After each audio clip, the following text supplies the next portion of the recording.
பொறியியல் மாணவர் சேர்க்கைக்கான தரவரிசை பட்டியலில் ஊரப்பாக்கம் பள்ளி மாணவி தோஷிதா லட்சுமி முதலிடம். 10 மாணவர்கள் 200க்கு 200 மதிப்பெண் பெற்றனர். பொறியியல் மாணவர் சேர்க்கைக்கான பொதுப்பிரிவு கலந்தாய்வு ஜூலை 29 தொடக்கம். செப்டம்பர் 3ஆம் தேதி வரை நடைபெறும் என அறிவிப்பு.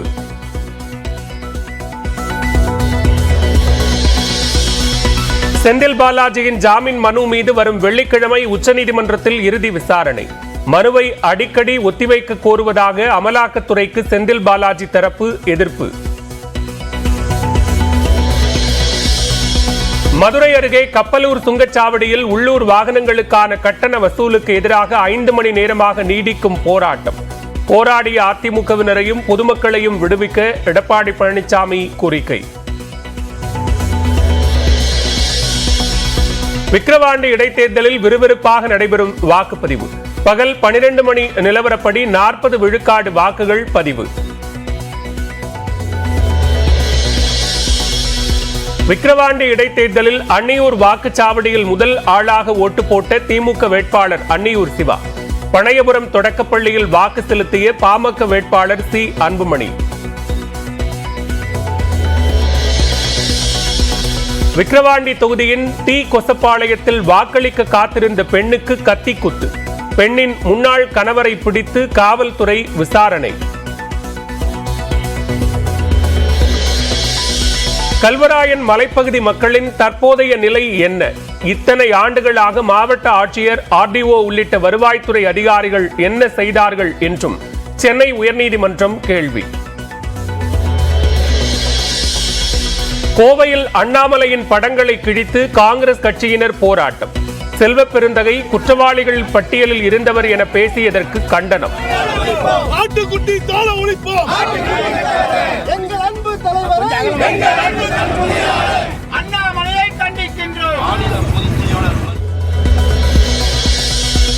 திமுகவின் RS பாரதி மீது அவதூறு வழக்கு தொடர்ந்தார் பாஜக மாநில தலைவர் அண்ணாமலை.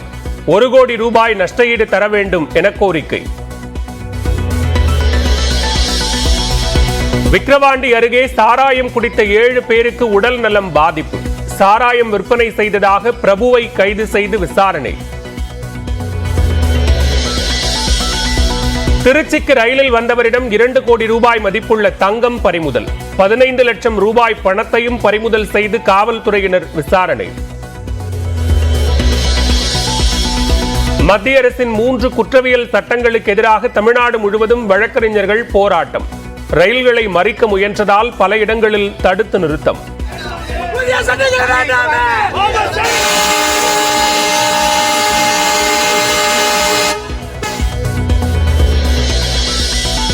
கொடைக்கானலில் பூங்காக்களுக்கான நுழைவு கட்டணம் உயர்வு. 20 ரூபாய் வரை அதிகரிக்கப்பட்டதால் சுற்றுலா பயணிகள் அதிர்ச்சி.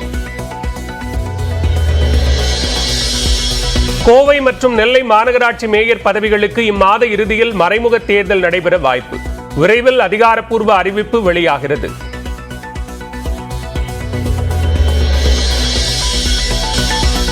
விவாகரத்தான முஸ்லிம் பெண்கள் கணவர்களிடமிருந்து ஜீவனாம்சம் கோரலாம்.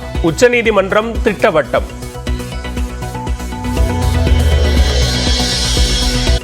திருச்சியில் விரைவு ரயிலில் 1,89,00,000 லட்சம் மதிப்புள்ள தங்க நகைகள் மற்றும் 15 லட்சம் ரூபாய் ரொக்கம் பறிமுதல் செய்யப்பட்டது. திருச்சி ரயில்வே பாதுகாப்பு படை மூத்த கோட்ட ஆணையர் அபிஷேக், உதவி கோட்ட ஆணையர் பிரமோத் நாயர், ஆய்வாளர் செபாஸ்டின் தலைமையிலான போலீசார் திருச்சி ரயில்வே சந்திப்பில் சோதனையில் ஈடுபட்டிருந்தனர். அப்போது சென்னையிலிருந்து திருச்சிக்கு வந்த மங்களூர் எக்ஸ்பிரஸ் ரயிலில் பயணித்த மதுரையைச் சேர்ந்த லட்சுமணன் என்பவர் சந்தேகத்திற்கிடமாக நடந்து கொண்டதால் அவரை காவலர்கள் நிறுத்தி சோதனை செய்தனர். விசாரணையில் அவர் கொண்டு வந்த பையில் 1,89,00,000 மதிப்புள்ள தங்க நகைகள் மற்றும் 15 லட்சம் ரூபாய் ரொக்கம் இருந்தது கண்டுபிடிக்கப்பட்டது. பின்னர் அவற்றை பறிமுதல் செய்த போலீசார் தங்க நகைகள் மற்றும் ரொக்கத்தை கொண்டு வந்த லட்சுமணனை கைது செய்து அவரிடம் விசாரணை மேற்கொண்டு வருகின்றனர்.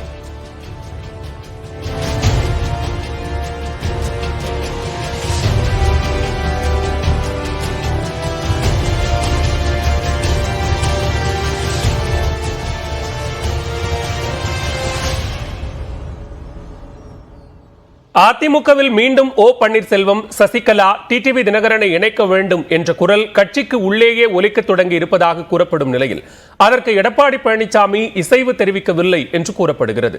2016 சட்டமன்ற தேர்தல் தொடங்கி தொடர் தோல்விகளை சந்தித்து வரும் அதிமுக விக்கிரவாண்டி இடைத்தேர்தலை புறக்கணித்த நிலையில் ஒருங்கிணைப்பு சாத்தியமா என்ற எதிர்பார்ப்பு அதிமுக தொண்டர்களிடமும் எழுந்துள்ளது. 2021 சட்டமன்ற தேர்தலுக்கு முன்பாக எடப்பாடி பழனிசாமியை முதல்வர் வேட்பாளராக முன்மொழிந்தவர் அப்போதைய அதிமுக ஒருங்கிணைப்பாளர் ஓ பன்னீர்செல்வம். ஆனால் சட்டமன்ற தேர்தல் தோல்விக்கு பிறகு 2022ஆம் ஆண்டு ஜூன் 23ஆம் தேதி நடந்த அதிமுக பொதுக்குழு கூட்டத்தில் ஓ பன்னீர்செல்வம் மற்றும் அவரது ஆதரவாளர்களை நோக்கி தண்ணீர் பாட்டில் வீசப்பட்ட சம்பவமும் அதன் தொடர்ச்சியாக ஓபிஎஸ் கட்சியிலிருந்து நீக்கப்பட்ட நிகழ்வும் தமிழக அரசியலில் அதிர்வலைகளை ஏற்படுத்தின. அதிமுகவின் அரசியல் வளர்ச்சிக்கு ஒற்றை தலைமைதான் வேண்டும் என அதிமுக மூத்த நிர்வாகிகளான KP Munusamy, SP Velumani, P Thangamani, Jayakumar, CV Shanmugam உள்ளிட்டோர் மனம் திறந்து பேட்டியளித்த நிகழ்வுகளும் அதிமுக பொதுக்குழுவில் நடந்தேறியது. அதன் பின்னர் அதிமுக சின்னம் யாருக்கு சொந்தம் என்ற சட்ட போராட்டமும் ஆண்டு கணக்கில் நீதிமன்றத்தில் நடந்த நிலையில் இரட்டை இலையும் எடப்பாடி பழனிசாமி வசமானது. இந்த சூழலில்தான் பாஜக கூட்டணியிலிருந்து விலகிய அதிமுக மக்களவை தேர்தலில் தேமுதிகவுடன் கூட்டணி அமைத்து களம் கண்டது. வாக்கு சதவிகிதம் சற்றே அதிகரித்த போதிலும் ஒரு MPயை கூட அதிமுகவால் பெற முடியாமல் போனது. குறிப்பாக 7 மக்களவை தொகுதிகளில் அதிமுக வேட்பாளர்கள் டெபாசிட் இழந்தனர். இந்த பின்னடைவுக்கு ஓ பன்னீர்செல்வம், சசிகலா, டிடிவி தினகரனின் ஆதரவு இல்லாததுதான் காரணம் என்ற வாதமும் முன்வைக்கப்பட்டது. இந்த சூழலில்தான் இனி வரும் தேர்தல்களில் அதிமுக வெற்றி பெற வேண்டும் என்றால் ஒன்றிணைவதே ஒரே வழி என்று மதுரையில் செய்தியாளர்களிடம் தெரிவித்தார் ஓ பன்னீர்செல்வம். இந்த சூழ்நிலையில் கட்சி இணைப்பதுதான் ஒரே வழி. நடைபெற இருக்கின்ற ஊரக உள்ளாட்சி தேர்தலில் வெற்றி பெற வேண்டும், அதற்கு பின்னால் நடைபெறுகின்ற சட்டமன்ற தேர்தலில் வெற்றி பெற வேண்டும் என்று சொன்னால் கட்சி இணையாமல் அது சாத்தியம் இல்லை என்பதுதான் என்னுடைய தனிப்பட்ட கருத்து மட்டுமல்லாமல் பொதுமக்களுடைய கருத்தாகவும் கட்சியினுடைய அடிப்படை தொண்டர்களின் கருத்தாகவும் இருக்கிறது. அதிமுகவை ஒன்றிணைக்கும் முயற்சியாக தனது சுற்றுப்பயணத்தை தென்காசி மாவட்டத்தில் இருந்து வரும் 17ஆம் தேதி சசிகலா தொடங்க இருக்கிறார். இந்த நிலையில்தான் முன்னாள் அமைச்சர்கள் செங்கோட்டையன், நத்தம் விஸ்வநாதன், தங்கமணி, வேலுமணி, CV சண்முகம், KP அன்பழகன் ஆகியோர் அதிமுகவில் OPS, சசிகலா, டிடிவி தினகரனை ஒருங்கிணைப்பதற்கான பணிகளை மேற்கொள்ள வேண்டும் என எடப்பாடி பழனிசாமியிடம் வலியுறுத்தியதாக கூறப்படுகிறது. ஆனால் இதற்கு EPS சம்மதிக்கவில்லை என்றும் சொல்லப்படுகிறது. செங்கோட்டையன், நத்தம் விஸ்வநாதன், தங்கமணி, வேலுமணி, CV சண்முகம், KP அன்பழகன் இந்த 6 பேர் தான் நேற்று முன்தினம் நடந்த சந்திப்பில் கலந்துக்கிட்டவங்க. நடந்த அந்த சந்திப்பில் இவர்கள் சொன்ன கருத்தை அவர் ஏற்கவில்லை. அதுக்கு திடீர்னு இந்த சந்திப்பு நடந்ததுனால அதிர்ச்சியும் காரணமாக இருக்கலாம். இடதும் வலதுமாக இருந்த தங்கமணி, வேலுமணியுமே வந்திருக்கிறார்களே, இது போன்ற தீவிர அரசியலில் அல்லது சில கருத்துக்களை தீவிரமாக வலியுறுத்துகிற இடத்தில் எப்போதுமே தலை தென்படாத செங்கோட்டையனே வந்திருக்கிறாரே அப்படின்னு பல்வேறு விஷயங்கள் அவர் மனதில் குழப்பங்களை, சங்கடங்களை, எரிச்சலை, ஒரு அதிர்ச்சியை ஏற்படுத்தியிருக்கலாம்.